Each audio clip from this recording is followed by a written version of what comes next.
Hello and welcome to today's edition of Daily News on Cross River Watch, where we give you a wrap-up of happenings as it relates to Cross River State.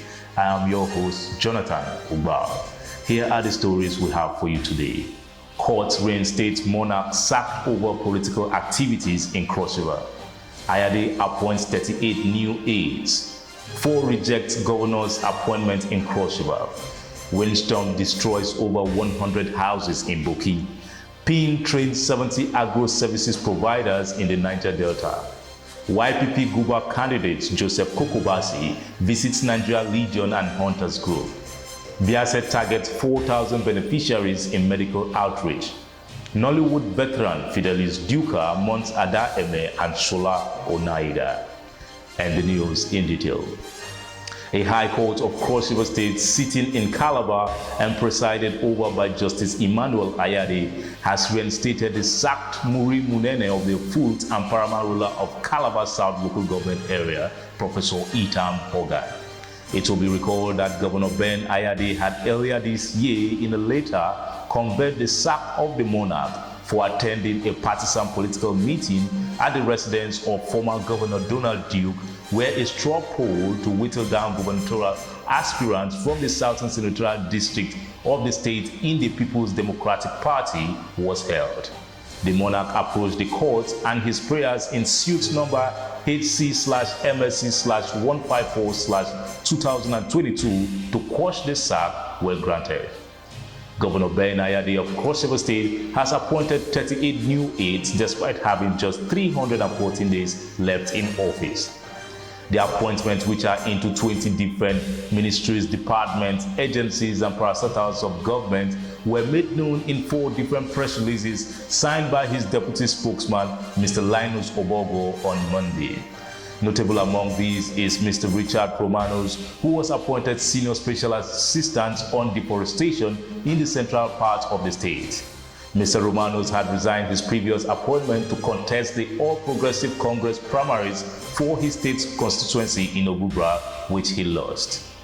Meanwhile, at least 4 people have rejected their appointment by Governor Ben Ayade.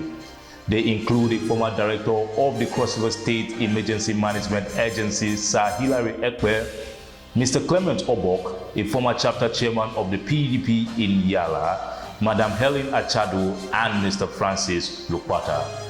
There will be more news after this short break.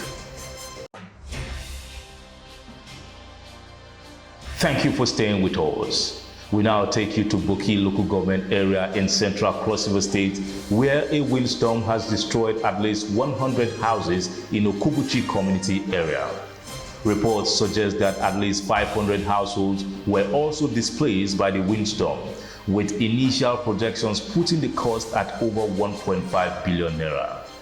The Director General of the State Emergency Management Agency, Mr. Prince Will Ayem, said he has been briefed about the natural disaster and will visit the community to assess the damage while inviting the South-South Zonal team of the National Emergency Management Agency for interventions.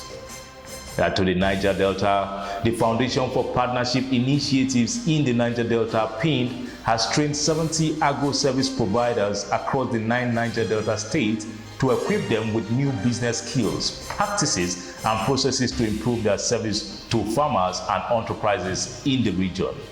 The training, which is under PIN's Market System Development MSD project, took place in Warri Delta State and Uyo, the Akwa Ibom State capital.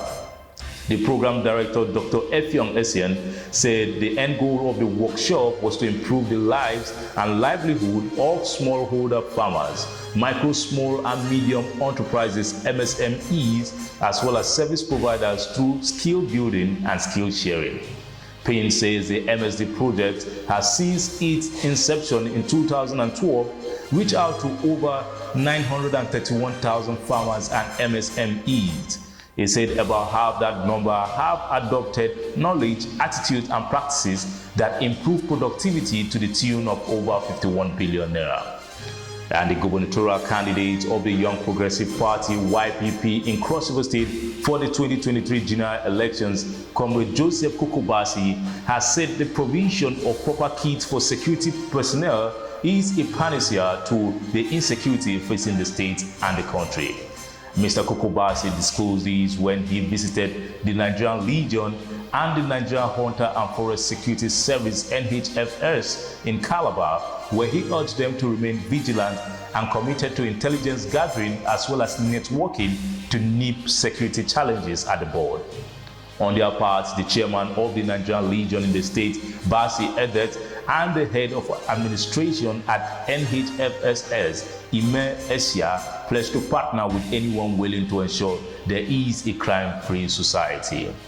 And to help, the Biase Local Government Council has partnered with the United States Agency for International Development (USAID) for a free medical outreach program in the council area. 4,000 women, youths, aged and vulnerable are targeted to benefit from the outreach, which was flagged off on Monday by the council chairperson, Mrs. Ada Egu, who promised to do more to ensure the people enjoy the dividends of democracy. The lead consultant in the outreach, Dr. Eze Chukwu, said they will test and treat ailments such as tuberculosis, malaria, blood sugar, hepatitis B, blood pressure, HIV, among others, while providing counseling, free diagnostic services, drugs, and treatment. He said chronic cases will be referred to specialist hospitals and health professionals for proper management. And finally, to the entertainment scene, veteran filmmaker and broadcaster Fidelis Duka has mourned the death of two television series stars, Shola Onaiga and Ada Eme, who passed away on Monday. Mr. Duka took to his Facebook to mourn the duo and said the film industry of Nigeria lost two iconic television stars from two different eras. Mr. Duka, who shared his experience with the duo, said while Shola Onaiga will be remembered for her role as Ireti in Checkmate, as well as the wife of Chief Fuji in Fuji House of Commotion, which has since stopped airing, where she was a director's delight, Ada Eme, on the other hand, was a modern actor who was always known to apologize without hesitation after an outburst despite her influential role as Emwako Johnson in the African Magic family drama series, The Johnsons. He prayed that their souls find repose in the bosom of the Creator.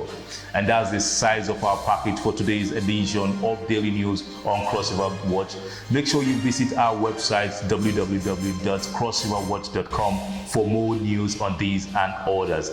Also, like and follow us on our social media channels on Facebook, Twitter, Instagram, and YouTube.